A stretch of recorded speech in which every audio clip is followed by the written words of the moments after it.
Yan mga kabutbut, umorder nga pala tayo sa Shopee nito. Itong Rock Brothers na no glue patch tie repair. So ito na yan. Ang tatak niya is Rock Brothers. So try natin mamaya ito. So ayan, Rock Brothers no glue tie repair kit.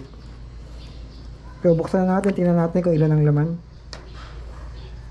Ito bubungad na sa atin. Ito, may kasama siyang sanding disc, crocodile pa, and then kung ilang piraso to, 1, 2, 3, 4, 5, 6. So saktong-sakto na siguro yan, hindi naman kayo mapaplatan na ng 6 na beses.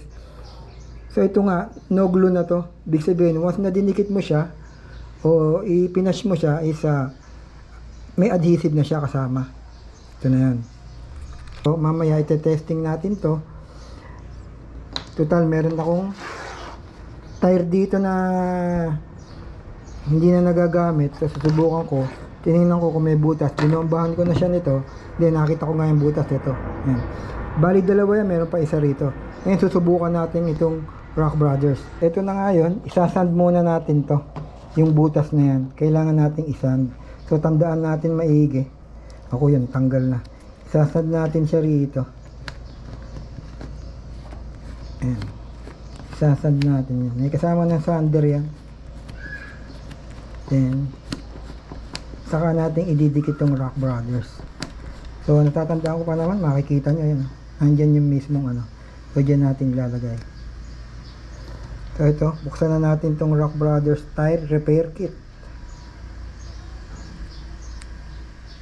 Oh, madikit nga siya mga kawutwot. Subukan na natin siya dyan. And then ready na. Ayan, dyan. So mamaya tingnan natin kung ano mangyayari, kung talagang madikit na madikit siya. Ayan. For emergency use to mga kawutwot. Kalimitan nga kapag naglo-long ride tayo, madalas tayong maplat, lalo na ang gamit natin is road bike. Ayan. Napaka-immune yan sa flat, lalo na sa mga maliliit na bagay like yung mga stapler, yung mga wire. Ayan. Kaya bumili tayo nito for emergency use. So, yan nga yung Rock Brothers na non-adhesive tie repair kit. So, meron tayong magagamit ulit. Mamaya subukan natin to kung talagang madikit na madikit. Okay, let's go!